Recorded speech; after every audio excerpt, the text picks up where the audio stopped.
Baik, kita akan memasuki renungan firman Tuhan.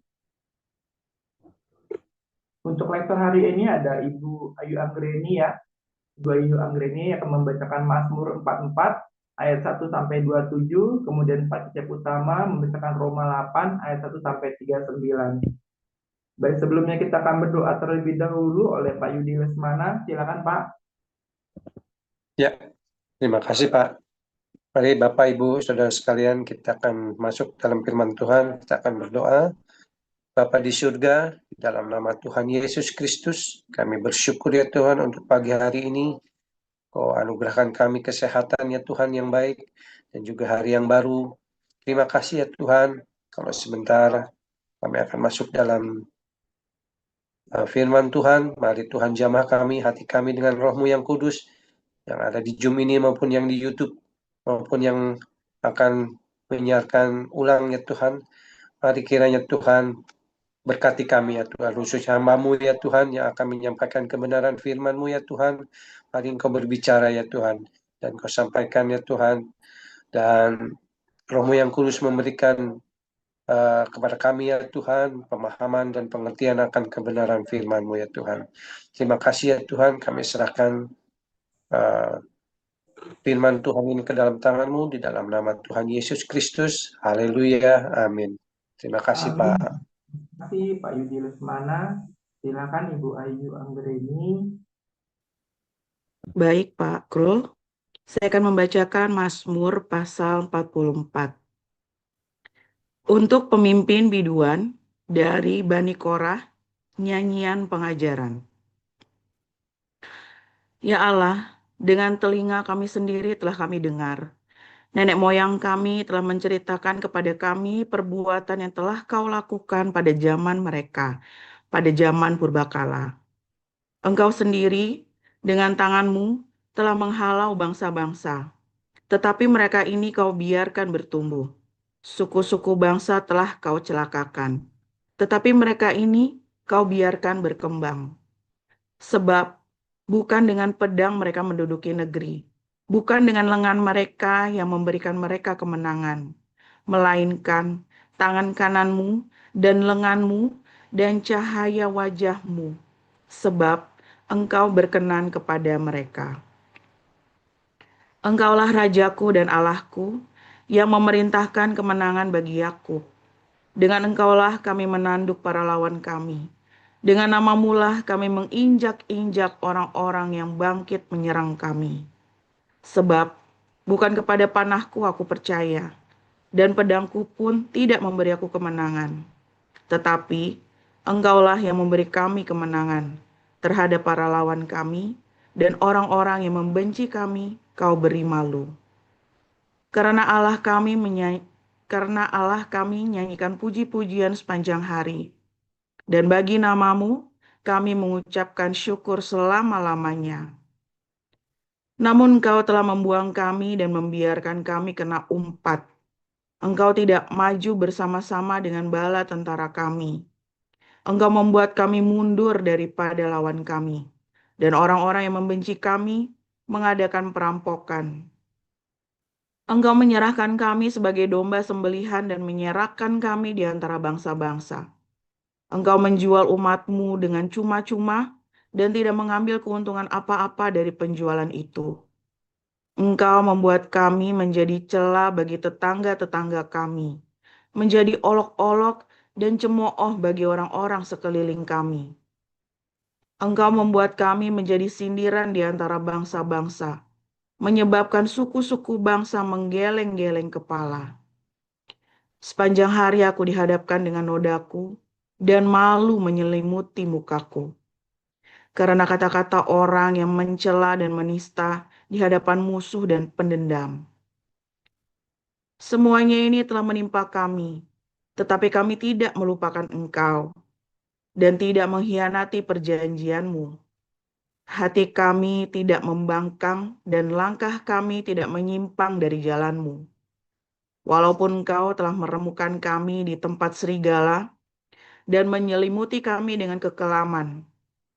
Seandainya kami melupakan nama Allah kami dan menadahkan tangan kami kepada Allah lain, Masakan Allah tidak akan menyelidikinya, karena Ia mengetahui rahasia hati. Oleh karena Engkau, kami ada dalam bahaya maut sepanjang hari. Kami dianggap sebagai domba-domba sembelihan. Terjagalah. Mengapa Engkau tidur ya Tuhan? Bangunlah. Janganlah membuang kami terus-menerus. Mengapa Engkau menyembunyikan wajah-Mu dan melupakan penindasan dan impitan terhadap kami? Sebab jiwa kami tertanam dalam debu, tubuh kami terhampar di tanah. Bersiaplah menolong kami. Bebaskanlah kami karena kasih setia-Mu. Demikian.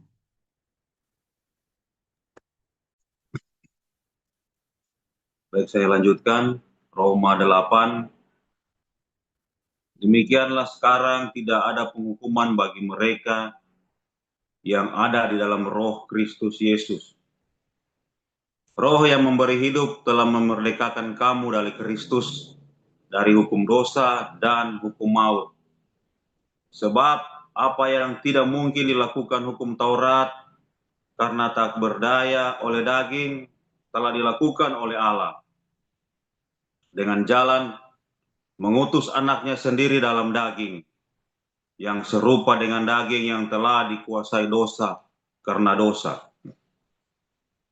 Ia telah menjatuhkan hukum atas dosa di dalam daging, supaya tuntutan hukum Taurat digenapi di dalam kita, yang tidak hidup menurut daging, tetapi menurut roh. Sebab mereka yang hidup menurut daging memikirkan hal-hal yang dari daging. Mereka yang hidup menurut roh memikirkan hal-hal yang dari roh. Karena keinginan daging adalah roh maut, tetapi keinginan roh adalah hidup dan damai sejahtera. Sebab keinginan daging adalah perseteruan terhadap Allah, karena ia tidak takluk kepada hukum Allah. Hal ini memang tidak mungkin baginya. Mereka yang hidup dalam daging tidak mungkin berkenan kepada Allah. Tetapi kamu tidak hidup dalam daging, melainkan dalam roh. Jika memang roh Allah diam di dalam kamu, tetapi jika orang tidak memiliki roh Kristus, ia bukan milik Kristus. Tetapi jika Kristus ada di dalam kamu, maka tubuh memang mati karena dosa, tetapi roh adalah kehidupan oleh karena kebenaran. Dan jika roh Dia yang telah membangkitkan Yesus dari antara orang mati diam di dalam kamu, maka Ia yang telah membangkitkan Kristus Yesus dari antara orang mati akan menghidupkan juga tubuhmu yang fana itu oleh rohnya yang diam di dalam kamu. Jadi saudara-saudara, kita adalah orang berhutang, tetapi bukan kepada daging, supaya hidup menurut daging. Sebab jika kamu hidup menurut daging, kamu akan mati. Tetapi jika oleh roh kamu mematikan perbuatan-perbuatan tubuhmu, kamu akan hidup. Semua orang yang dipimpin oleh roh Allah adalah anak Allah. Sebab kamu tidak menerima roh perbudakan yang membuat kamu menjadi takut lagi. Tetapi kamu telah menerima roh yang menjadikan kamu anak Allah. Oleh roh itu kita berseru, ya Aba, ya Bapa. Roh itu bersaksi bersama-sama dengan roh kita bahwa kita adalah anak-anak Allah. Dan jika kita adalah anak, maka kita juga adalah ahli waris. Maksudnya, orang-orang yang berhak menerima janji-janji Allah yang akan menerimanya bersama-sama dengan Kristus. Yaitu jika kita menderita bersama-sama dengan Dia, supaya kita juga dipermuliakan bersama-sama dengan Dia. Sebab aku yakin bahwa penderitaan zaman sekarang ini tidak dapat dibandingkan dengan kemuliaan yang akan dinyatakan kepada kita. Sebab dengan sangat rindu seluruh makhluk menantikan saat anak-anak Allah dinyatakan. Karena seluruh makhluk telah ditaklukkan kepada kesia-siaan, bukan oleh kehendaknya sendiri, tetapi oleh kehendak Dia yang telah menaklukkannya. Tetapi dalam pengharapan, karena makhluk itu sendiri juga akan dimerdekakan dari perbudakan kebinasaan, dan masuk ke dalam kemerdekaan kemuliaan anak-anak Allah. Sebab kita tahu bahwa sampai sekarang segala makhluk sama-sama mengeluh dan sama-sama merasa sakit bersalin.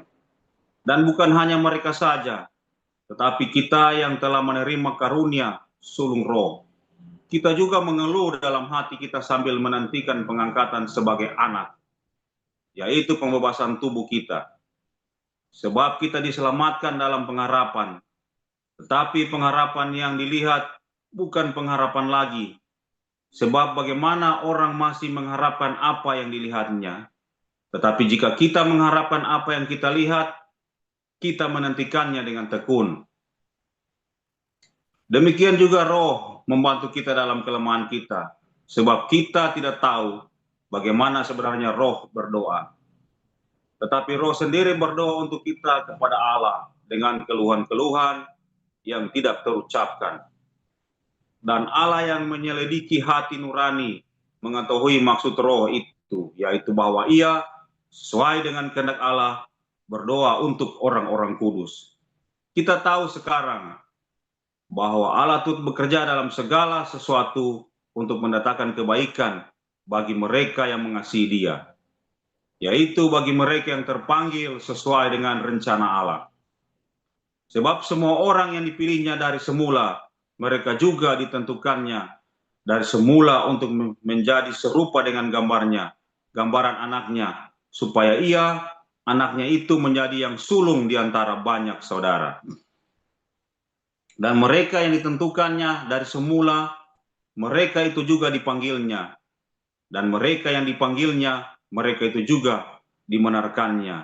Dan mereka yang dibenarkannya, mereka itu juga dimuliakannya. Sebab itu, apakah yang akan kita katakan tentang semuanya itu?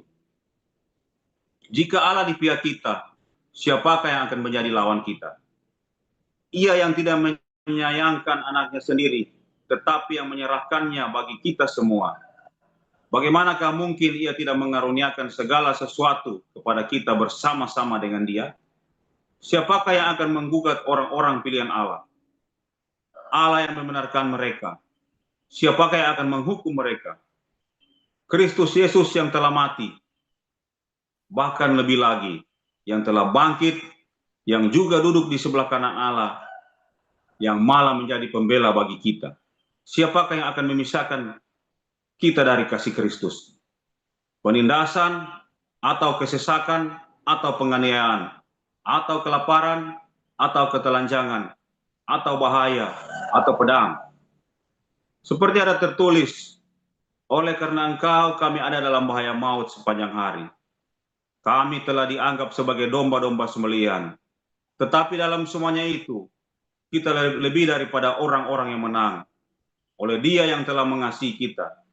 Sebab aku yakin bahwa baik maut maupun hidup, baik malaikat-malaikat maupun pemerintah-pemerintah, baik yang ada sekarang maupun yang akan datang, atau kuasa-kuasa, baik yang di atas maupun yang di bawah, ataupun sesuatu makhluk lain, tidak akan dapat memisahkan kita dari kasih Allah yang ada dalam Kristus Yesus Tuhan kita.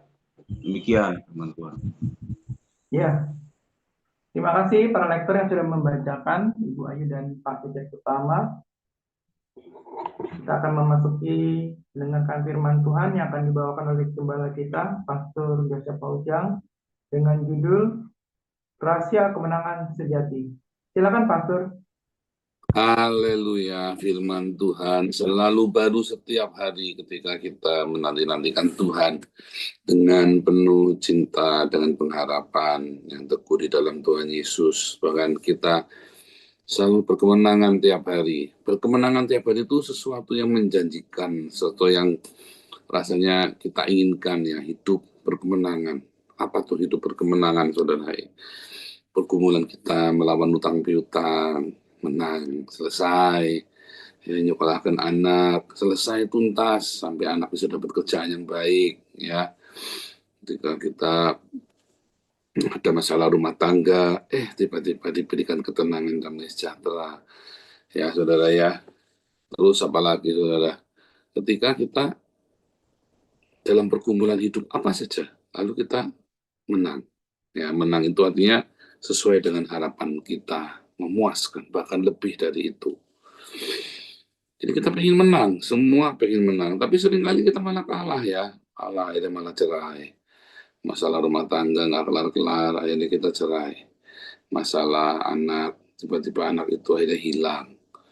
Bahkan mungkin ya maaf saudara, mungkin akhirnya malah ada bencana di rumah tangga kita. Ya, ada masalah apa saja ya saudara, kita selalu mengalami kekalahan. Apa namanya kalah?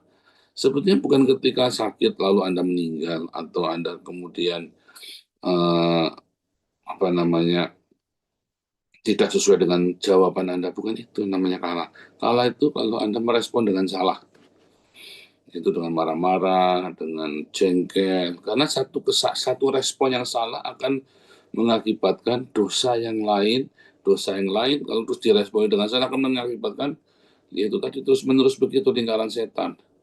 Tapi kalau kita menang, ya, kalau kita merespon dengan benar, kita merespon dengan sukacita, merespon dengan ucapan syukur, merespon dengan pemahaman bahwa Tuhan bekerja dalam segala sesuatu untuk mendatangkan kebaikan. Maka, ya dari kemenangan kepada kemenangan dengan sendirinya.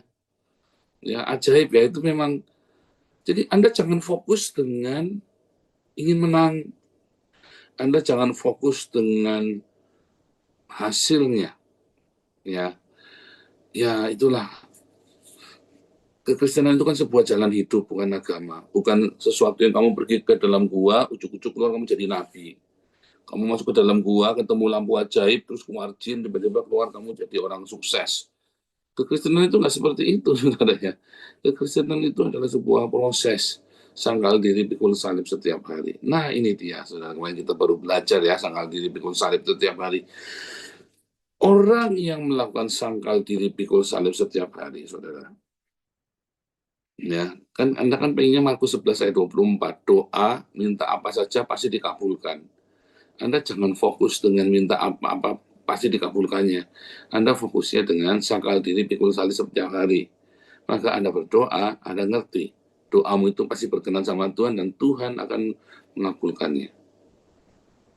Ya, nah demikian juga dengan hidup berkemenangan. Anda jangan fokus dengan hidup berkemenangannya, hidup setiap hari fokusnya dengan sangkal diri pikul salib, setiap hari fokusnya dengan mencari perkenanan Tuhan. Setiap hari mencari perkenanan Tuhan. Perkenanan Tuhan itu apa sih? Kasih dan kekudusan. Simple. Wah ya, simple. Segampang itu kah? Iya, segampang itu. Kamu hidup di dalam kasihnya Tuhan Yesus. Mengasihi, mengampuni, memberkati. Selalu ingat untuk memaafkan. Selalu ingat saudara ya, untuk selalu berbagi dengan sesama. Kalau Anda itu ya, yang kemarin itu ya, oh kami nggak rela kalau uang kami ngumpulin donasi lalu buat orang Islam. Buat kasih makan orang Islam. Dulu ya, waktu kita kumpulin buat Agustan. Bahkan ada pengurus Galarua yang tidak setuju ya. Maksudnya nggak rela kalau kasihkan Agustan. Nah, akhirnya ketahuan kan. Ternyata dia dihinggapi oleh roh jahat. Kalau kamu tidak bersama dengan Tuhan Yesus, kalau kamu tidak melakukan apa yang Tuhan Yesus ajarkan untuk mengasihi musuh-musuhmu, maka kamu akan dihinggapi roh jahat. Akhirnya terbukti semua kan, saya ngomong kan. Nah, makanya saudara, jangan bangga ya, ini orang bangga dengan hidupnya. Tidak usah bangga dengan hidupmu kalau kamu tidak menjadi saluran cinta kasih.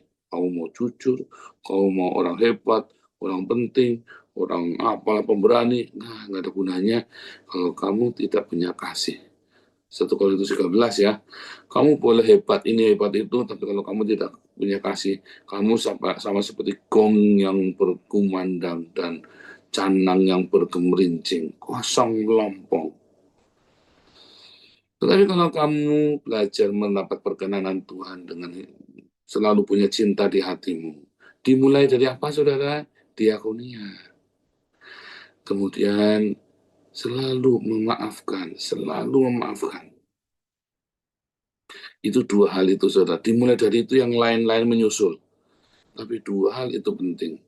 diakonia, dan mengampuni. Dan kamu hidup di dalam kekudusan. Jangan ikuti hawa nafsu, tapi ikutilah tuntunan dari Sang Cinta. Susah dong Pak, apalagi saya masih bujangan, saya pengen jajannya di Kalijodo apa Alexis Pak. Enggak. Lawang kamu fokusnya dengan dosanya, kamu fokusnya dengan aku mau bikin apa ya buat Tuhan hari ini. Apa yang bisa aku persembahkan buat Tuhan hari ini. Kamu fokusnya adalah kamu berjuang melawan dosa sih. Kamu fokus berjuang melawan dosa, kamu nggak lepas dari dosa. Itu ada tipu, muslihat, ilusi. Kayak lumpur sedot. Makin kamu pengen lepas dari lumpur itu, makin gerak-gerak kan, makin kamu tenggelam. Ya, kalau masuk dalam lumpur hisap itu, ya atau pasir hisap, kamu jangan gerak-gerak. Makin gerak-gerak, kamu makin terbenam. Ya, dari kalau sedang tusuk lumpur hisap itu, ya kamu harus cari satu yang buat kamu bisa pegang. Yang dari luar, akar-akar tanaman dari luar, ranting, yang bisa kamu pegang. Bukan kamu gerak-gerak berusaha keluar. Apa yang bisa kamu pegang? Ya cintanya Tuhan Yesus, tangannya Tuhan Yesus, pertolongan Tuhan Yesus. Fokuslah dengan ya yang di luar, bukan yang kamu sudah terjadi di dalam, bukan. Nanti kamu bisa keluar. Itu ya saudara ya, bukannya malah gerak-gerak di dalam. Tapi kamu berpegang erat sama Tuhan Yesus. Wah indah sekali saudara ya. Saudara belajar ya saudara ya. Belajar bagaimana kita bisa selalu berkenan sama Tuhan. Carilah perkenanan Tuhan, maka engkau akan hidup. Carilah perkenanan Tuhan, maka engkau akan menang. Carilah perkenanan Tuhan, maka kita akan selalu hidup berkemenangan. Jadi jangan kerjaan lainnya. Dulu saya berusaha ya, kenapa saya begini, kenapa saya begitu. Waduh saudara, zaman kita persekutuan doa itu kan, kita anak-anak muda kan bergumul dengan berbagai macam ya. Dengan berbagai macam hawa nafsu, berbagai macam kesulitan, apalagi kalau Anda bukan dari orang kaya ya, bukan dari keluarga kaya, atau kaya sekalian dimanja. Ya, waduh, iblis itu berusaha dorong kamu atau jeblosin kamu, udah begitu aja. Wah, itu pergumulannya banyak. Makin kamu ingin lepas, bukannya tambah lepas, malah banyak yang terjebak di dalam homoseksualitas, terjebak di dalam obat-obatan, terjebak di dalam berbagai macam. Anak-anak muda ini salah, saudara ya. Ya, saya lihat teman-teman kami juga salah. Dia makin berusaha lepas, makin masuk ke dalam. Kita lagi baru melayani ya, ada satu. Ya, dia apa namanya diangkat anak sama Pak Daniel ya. Saya disuruh nanganin, disuruh jagain. Terus dia cerita, terus saya amatin. Anak ini salahnya di mana? Dia ingin lepas dari narkoba. Salahnya karena dia mati-matian menahan rasa ingin itu. Dia bilang, salah kamu. Kamu harus punya destiny. Kamu harus punya satu tujuan hidup. Kalau kamu punya tujuan hidup yang dari surga, mati pun kamu lakoni. Jangankan mati, ya kamu ketergantunganmu dengan obat-obatan kan kamu atasi dengan lebih mudah. Oh, saya tidak menghina proses detoksifikasi atau proses rehab klinis. Oh, itu penting saudara ya. Tetapi pasti balik lagi. Tapi kalau kamu punya destiny yang kuat di dalam Tuhan, kamu akan ke sana, ya. Kalau kamu punya destiny yang kuat, kamu kan itu menjadi obat bagimu. Destiny, kamu berlari kepada Tuhan, ya. Berlari kepada Tuhan kayak Rasul Paulus, dia punya destiny yang kuat terhadap Tuhan, ya kan. Ada kerinduannya amat sangat untuk menggenapi apa yang Tuhan sudah tentukan bagi dia. Cuma destiny-mu apa, saudara? Tanah Kanaan, ya. Tanah perjanjian itu adalah destiny. Destiny itu adalah tanah perjanjian. Wah, gimana tuh lanjutannya? Makanya berdoa, Tuhan, kenapa sih aku dilahirkan? Apa sih yang menjadi destiny? Ya kan? Kalau Anda sudah belajar ya untuk mengenali destiny-mu, ya, dan hidup dengan destiny itu, maka kamu akan berkemenangan. Karena destiny itu adalah perkenanan Tuhan dalam hidupmu. Satu titik di mana kamu berkenan sama Tuhan dan kamu melakukan apa yang menjadi perintah Tuhan kepadamu. Bukan jangan membunuh, jangan mencuri, bukan. Paul namamu Joseph, kasih makan bangsa-bangsa. Itu destiny itu. Ya, apa menjadi destinimu? Ya kan, kayak Pastor Daniel pergi ya ke ujung dunia, ke Papua. Nah, itu destiny-nya. Ya, banyak ya. Atau Anda menjadi Abraham. Abraham itu apa, saudara? Anda menjadi berkat bagi banyak bangsa. Anda menjadi orang yang sangat kaya, tetapi kamu hidup sederhana dalam kekayaanmu, dan kekayaanmu digunakan untuk memberkati bangsa-bangsa. Itulah berkat Abraham ya, memberkati bangsa-bangsa. Ya, penginjilan untuk kasih makan bangsa-bangsa. Ya, saya lagi pergumulan ya, saudara ya. Saya lagi Tuhan suruh kasih apa namanya? Kok Tuhan rasanya kasih next step ya di masa depan. Ini aja Denak aja belum kelar, suruh ke Afrika, saudara ya. Makanya kemarin di Sahara ya, saudara ya. Saya ini masih di Afrika sekarang ya. Sekarang ini sudah masuk ke ini ya, ke Sinai Peninsula. Sini lagi daerah Sinai Peninsula. Saudara, apa yang menjadi next? Ya, Tuhan itu nggak akan berhenti. Oh, sudah begini, enggak, terus. Sehingga kamu fokus dengan destinimu dan fokus bagaimana kamu hidup berkenan sama Tuhan. Lalu kamu lupa dengan dosamu, kamu udah nggak lakukan lagi itu tiba-tiba tuh. Tiba-tiba kamu lupa dengan narkobamu, tiba-tiba lupa dengan bad habitmu, tiba-tiba kamu ada di jalan debat. Makanya Yesus berkata, akulah jalan. Karena bukan seperangkat ritual, bukan seperangkat aturan-aturan benar salah. Ya, kamu lakukan apa yang menjadi perkenanan Tuhan dalam hidupmu. Semua rontok, semua dosa-dosa itu. Makanya orang yang lahir dari Allah tidak berdosa lagi. Kalau Anda masih berdosa, sering berdosa, ya ada yang salah dengan pertobatanmu, saudara. Kalau tanya apakah Paulus masih berdosa? Enggak. Ya, bukan sombong. Itu kadang-kadang orang itu kemplu ya. Orang ditanya ke Paulus masih berdosa? Enggak. Oh, sombong? Bukan. Karena saya lahir dari Allah. Itu mah bukan sesuatu yang dibanggakan. Yang dibanggakan adalah Yesus yang menebus saya, yang membuat saya bisa tidak berdosa lagi. Ya, saudara ya. Bukan karena saya hebat, bukan. Karena penebusan itu. Banyak orang suka nggak paham, banyak orang suka nganggur ya, saudara ya. Kalau Anda masih bangga, saya masih berdosa. Kita ini siapa yang sini nggak berdosa sih? Loh, berarti Anda masih bolak-balik bikin dosa. Anjing kembali ke muntahnya, babi kembali ke kubangan dong kalau begitu. Ya kan? Itulah karena Anda tidak punya destiny dalam hidupmu, ya salahmu sendiri. Karena kamu tidak punya tujuan hidup.